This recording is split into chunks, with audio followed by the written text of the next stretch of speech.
உறவுகளுக்கு என் திருத்தூதர் வணக்கங்கள்.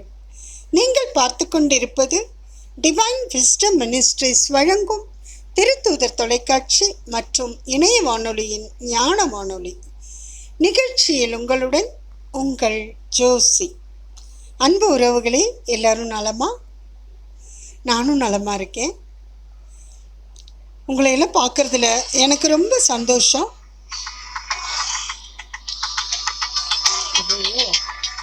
ஒரு நிமிஷம்.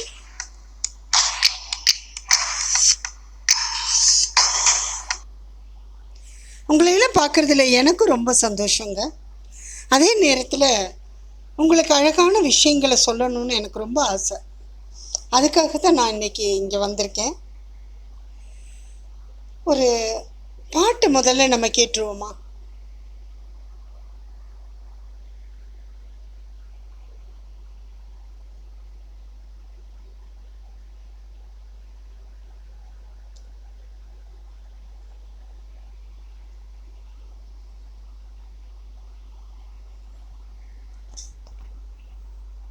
எனக்கு ரொம்ப பிடிச்சமான ஒரு பாடல், கேளுங்க.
அன்பு உறவுகளே, அருமையான பாடல்.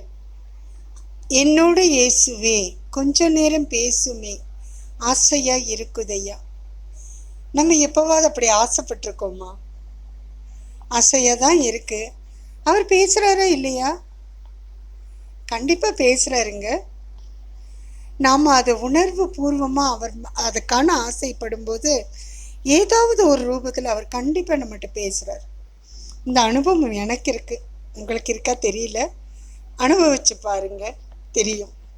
இப்போது நான் காலையில் ஒரு உண்மை சம்பவம் அதை படித்தப்போ ரொம்ப அப்படியே மனசுக்கு நிறைவாக இருந்தது. அந்த நிகழ்வு எனக்கு ரொம்ப பிடிச்சிருந்ததுங்க.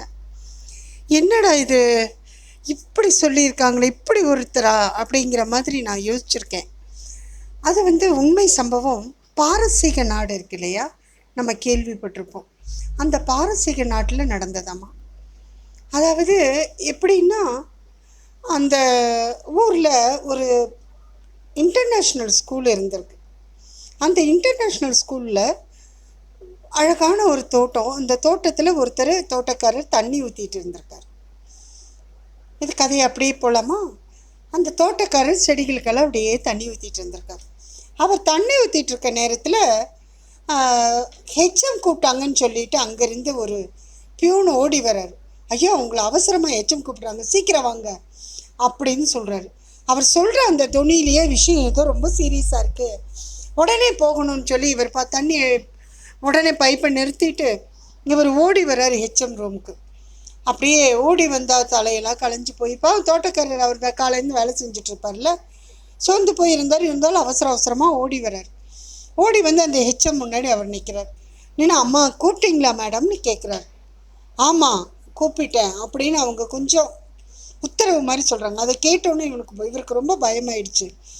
இவரோட பொண்ணும் அந்த ஸ்கூலில் தான் இலவசமாக படிச்சிட்ருக்கு.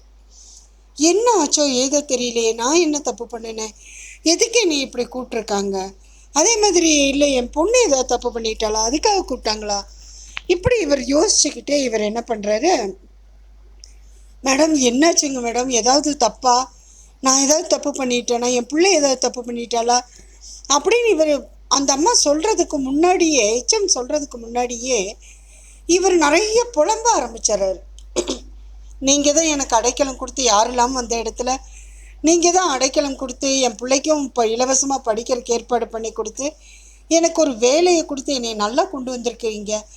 இப்போ என்ன தப்பு, இத்தனை வருஷம் நான் நல்லா தானே வேலை பார்த்தேன், எதுக்கு என்னைய கூப்பிட்ருக்கீங்கன்னு இவர் ஒரு பதட்டத்திலேயே கேட்கும்போது அந்த மாதிரி சொல்கிறாங்க, கொஞ்சம் நிறுத்துறியா அப்படின்னு சத்தம் போடுறாங்க. உடனே இவர் அமைதியாயிட்டு, மேடம் சொல்லுங்கள் மேடம் அப்படிங்கும்போது டேபிள் மேலே ஒரு பேப்பர் இருந்திருக்கு. அந்த பேப்பர் ஒரு பெரிய பேப்பர் மாதிரி இருந்திருக்கு. அதை எடுத்து இவர் கையில் கொடுத்து, இந்த படி அப்படிங்கிறாங்க. அவர் அதை வாங்கி பார்த்தோன்னா கண்களில் கண்ணீர். என்ன மேடம் இப்படி பண்ணிட்டீங்க அப்படின்னு. நான் என்ன பண்ணினேன் அப்படின்னு கேட்குறாங்க. எனக்கு தான் எழுத படிக்கவே தெரியாதே, ஆங்கிலம் கூட தெரியாதே. அந்த லெட்டர் ஹிந்தியில் எழுதப்பட்டிருக்கு, பாரசீக நாட்டில் இருக்கிறதுல. அதனால் ஹிந்தியில் எழுதப்பட்ட லெட்டர். இதில் ஆங்கிலம் கூட எனக்கு தெரியாதே. இதை என்கிட்ட கொடுத்து படிக்க சொன்னீங்கன்னா நான் எப்படி படிப்பேன்? என் பொண்ணுக்கு தான் நீங்கள் படிப்பு கொடுத்துருக்கீங்க, ஆனால் எனக்கு படிப்பு எழுத படிக்க தெரியாது மேடம் அப்படின்னு சொல்லி அவர் ரொம்ப வருத்தத்தோடு சொல்கிறார். அப்போது இந்த தலைமை ஆசிரியர் என்ன பண்ணுறாங்க, இந்த ஹெச்எம் கொஞ்சம் சத்தம் போடாத, புலம்பாத, நில்லு, அவங்க உத்தரவாகவே சொல்கிறாங்க. ஒரு அதிகாரத்தை சத்தம் போடாத இரு, நான் ஒரு டீச்சரை வர சொல்கிறேன், அவங்க உனக்கு இந்த ஹிந்தியை படித்து உன்னோட மொழியில் உனக்கு மொழிபெயர்ச்சி தருவாங்க, அதனால் நீ அதை கேட்டுக்க அப்படின்னு சொன்ன உடனே இவர் சரிங்கிறாரு. அந்த நேரத்தில் ஒரு டீச்சர் வராங்க. அவங்கள ஓடி பார்க்குறார். அந்த டீச்சர் இவர்கிட்ட என்ன சொல்கிறாங்க, அந்த லெட்டரை வாங்கி படிக்க ஆரம்பிக்கிறாங்க. அந்த லெட்டரை நானும் உங்களுக்காக படித்தே காமிக்கிறேன் சொல்கிறத விட, சரிங்களா?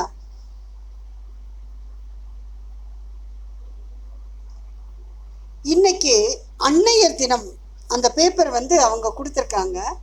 அப்போ அந்த டீச்சர் சொல்கிறாரு, இன்னைக்கு அன்னையர் தினம். அன்னையர் தினத்தை பற்றி எல்லா ஸ்டூடெண்ட்ஸுக்கிட்டையும் ஒரு கட்டுரை எழுத சொன்னோம். அதில் உன்னோட மகள் எழுதின கட்டுரை தான் அது, அதை தான் படிக்கிறாங்க, கேளுங்க அப்படின்னு சொல்கிறாங்க. அப்போ இவருக்கு கொஞ்சம் மனசுக்குள்ள ஒரு சந்தோஷம். உடனே என்ன சொல்கிறாரு, என்ன என்ன கட்டுரை அது, என்ன மேடம் அப்படின்னு சொல்லி கேட்கும்போது, இன்று அன்னையர் தினம் தொடர்பாய் மாணவர்களை கட்டுரை எழுத சொன்னோம். இதுதான் அக்கட்டுரைகளில் ஒன்று. அதில் என்ன எழுதியிருக்கு அதை அப்படியே படிக்கலாம். நான் பீகாரில் உள்ள ஒரு கிராமத்தை சேர்ந்தவள். அந்த கிராமத்தில் மருத்துவ வசதியோ கல்வியோ இல்லை. அதை கனவில் கூட காண முடியாது. பிரசவத்தின் போது பல பெண்கள் மரணித்துள்ளனர். என் தாயாரும் அவர்களில் ஒருவர். என்னை அவர் கைகளில் ஏந்தும் பாக்கியத்தை பெறவில்லை. என்னை முதலில் தன் கைகளில் ஏந்தியவர் என் அப்பாதான். சொல்லப்போனால் அவர் ஒருவர் மட்டும்தான். நான் ஒரு பெண்ணாக பிறந்து விட்டேன். பிறக்கும் போதே என் தாயாரை விழுங்கி விட்டேன் என்று உறவினர் குறைப்பட்டு கொண்டனர். அதனால் எல்லோரும் கவலைப்பட்டனர். உடனே மறுமணம் செய்து கொள்ளும்படி என் தந்தையை அவர்கள் வற்புறுத்தினர். ஆனால் என் அப்பா அதனை மறுத்துவிட்டார். என் தாத்தாவும் பாட்டியும் அவரை சம்மதிக்க வைக்க எல்லாவித யுக்திகளையும் கையாண்டார்கள். அறிவுபூர்வமான வாதங்களையும் அவர்கிட்ட சொன்னார். என் தாத்தா பாட்டிக்கு ஒரு பேரன் வேண்டுமா, ஆகவே அவரை மறுமணம் செய்து கொள்ள வேண்டும் என கட்டாயப்படுத்தினார்கள். அப்படி அவர் இணங்காவிட்டால் அவரை தள்ளி வைத்து விடுவோம் என்று அச்சுறுத்தினர். என் அப்பா சற்றும் தயங்காமல் நிலம், நல்ல வாழ்க்கை, சொந்தமான வீடு, கால்நடைகள் மற்றும் அந்த கிராமத்தில் கௌரவமான வாழ்க்கை வாழ அவருக்கு இருந்த அனைத்து விஷயங்களையும் தூக்கி எறிஞ்சு போட்டுட்டு கையில் என்னை தூக்கி கொண்டு சல்லி காசு கூட இல்லாமல் இந்த கிராமத்திற்கு வந்து சேர்ந்தார். இந்த கிராமம் எங்க அப்பா என்னை ரொம்ப சிரமப்பட்டே வளர்த்தார். அப்படி அவர் வளர்த்தும் போது எனக்கு பிடிச்சமான ஏதாவது பொருட்கள் அவர் வாங்கிட்டு வந்து சாப்பிட கொடுத்தா அவருக்கு அது பிடிக்காதுன்னு சொல்லி ஒதுக்கி வச்சுடுவார். காரணம், எனக்கு ரொம்ப பிடிச்ச விஷயம் நான் மட்டுமே சாப்பிடணும் அப்படிங்கிறதுக்காக அவர் அதை பண்ணியிருக்கார். எங்கள் அப்பா அப்படி என்னை பார்த்து பார்த்து பொத்தி பொத்தி வளர்த்தாரு. தன்னோட சக்திக்கு மீறிய ஒரு வசதியை எனக்காக அவர் அமைச்சு கொடுத்துருக்கார். அப்படியெல்லாம் அமைச்சு கொடுத்து என்னைய நல்லா வாழ வச்சார். இந்த ஸ்கூலில் என்னைய படிக்க வைக்கணுங்கிறதுக்காக அவ்வளோ வசதியான எல்லா வசதிகளோடையும் நல்ல சொகுசாக வாழ்ந்த வாழ்க்கையை தூக்கி எரிஞ்சிட்டு இந்த பள்ளியிலேயே, இந்த ஸ்கூல்லையே ஒரு தோட்டக்காரராக வேலை பார்த்துட்ருக்காரு. அவர் தான் என்னோட அப்பா. அதை எல்லாத்துக்கும் நான் தெரியப்படுத்துகிறேன் அப்படின்னு சொல்லி அந்த பொண்ணு சொல்லியிருக்கு. கொஞ்சம் சுருக்கமாக சொல்லணும்னா, அம்மாவுக்கே உரித்தான பராமரிப்பு, அன்பு, தியாகம், இரக்கம், இது எல்லாத்துக்கும் அதுதான் சிறந்த தாய் அடையாளம்னா அது அனைத்துமே சேர்ந்த என் அப்பா எனக்கு ஒரு சிறந்த தாய். அன்னையர் தினத்தில் இம்மண்ணில் மிகச்சிறந்த பெற்றோராக இருக்கும் என் அப்பாவுக்கு வாழ்த்தும் தெரிவிக்க விரும்புகிறேன். இப்பள்ளியின் கடின உழைப்பாளியாக திகழும் தோட்டக்காரருக்கு என் வணக்கத்தை தெரிவித்துக் கொள்கிறேன். அவர்தான் என் அப்பா என்பதை பெருமையோடு தெரிவித்துக் கொள்ள விரும்புகிறேன் அப்படின்னு சொல்லியிருக்கேன். இதை வாசிக்கிறதுக்கு முன்னாடி ஆசிரியை எனக்கு இதை படிக்கிற என்ன இந்த கட்டுரை எழுத சொல்லியிருக்காங்க அம்மாவை பற்றி. ஆனால் இதை படிக்கிற ஆசிரியை நான் அப்பாவை பற்றி எழுதியிருக்கேன், எனக்கு கண்டிப்பாக மார்க் கொடுக்க மாட்டாங்க. இருந்தாலும் எனக்கு சிறந்த தாயாக இருக்கிறது என்னோட அப்பா தான். அவரை பற்றி நான் சொல்லியே ஆகணும், அதுக்காக தான் நான் இந்த விஷயத்த சொல்கிறேன் அப்படின்னு சொல்லிட்டு அந்த கட்டுரையை ஒரு எங்கள் அப்பாவுக்கு ஒரு சமர்ப்பணமாக இருக்கும் அப்படின்னு சொல்லி இந்த பொண்ணு எழுதியிருக்கு. அந்த ரூமே அப்படியே அமைதி ஆயிடுச்சுங்க. இந்த ஆசிரியை இதை படித்து அப்படியே சொல்லும்போது அந்த ரூமே ரொம்ப அமைதியாயிடுச்சு. அங்கேருந்து எல்லாரும் அமைதியாயிட்டாங்க. இந்த ஐயாவும் இதை கேட்டு அப்படியே தன் மேலே இருக்க வெயிலில் வேர்த்து போய் இருந்த அந்த இடத்துல எல்லாம் தொடச்சிட்டு வேர்வையோட இருந்த அவருக்கே அப்படியே கை கட்டி வாய் பொத்தி நின்னாராமா. தன் மகள் தனக்காக எழுதின அந்த கட்டுரையை படித்தப்போ அந்த ஆசிரியர்கிட்ட இருந்து அந்த தாளை வாங்கி நெஞ்சோடு சேர்த்து வச்சுக்கிட்டாருன்னு சொல்கிறாங்க. தலைமை ஆசிரியர் என்ன பண்ணுறாங்க, ஹெச்எம் அவரோட சேர்லேருந்து எந்திரிச்சு இந்த ஐயா பக்கத்தில் வராங்க. ஐயா, உங்கள் பொண்ணு சொல்லியிருக்கா இதுக்கு 10 மார்க்கு தரமாட்டாங்கன்னு சொல்லி. ஆனால் நான் சொல்கிறேன், 10க்கு 10 மார்க்கும் இந்த குழந்தைக்கு தான் கொடுத்துருக்கோம்.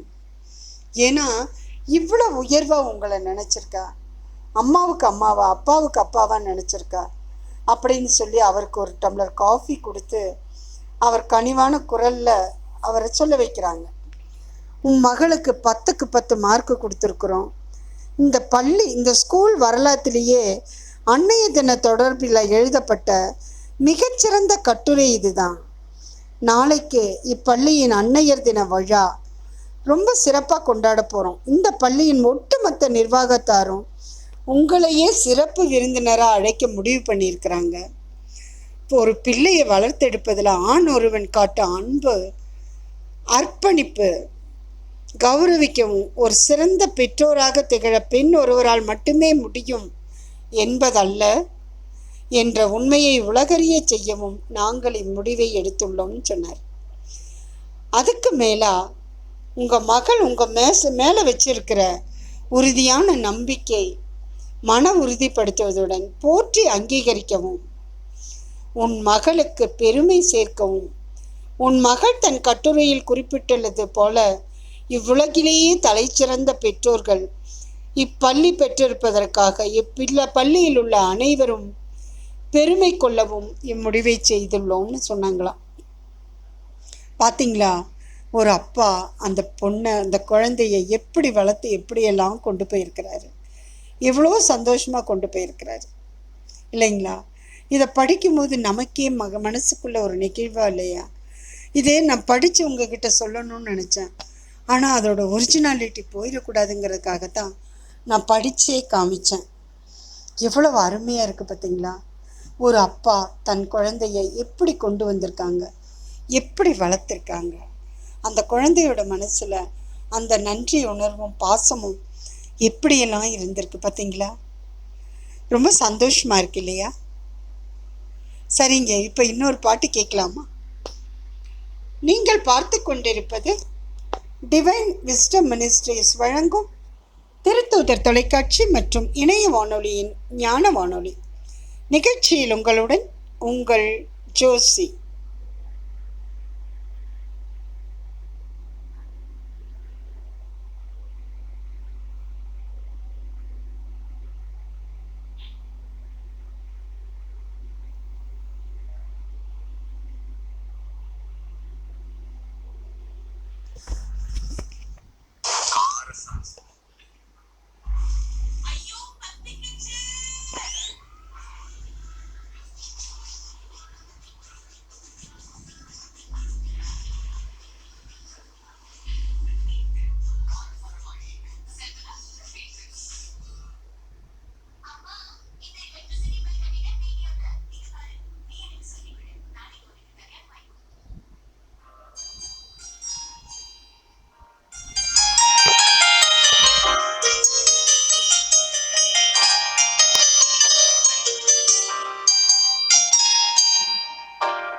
கிருபை இல்லாம வாழ தெரியாதையா. இயேசுவே என் எஜமானனே, நேசரே என் துணையாளரே. இயேசுவே என் எஜமானனே, நேசரே என் துணையாளரே.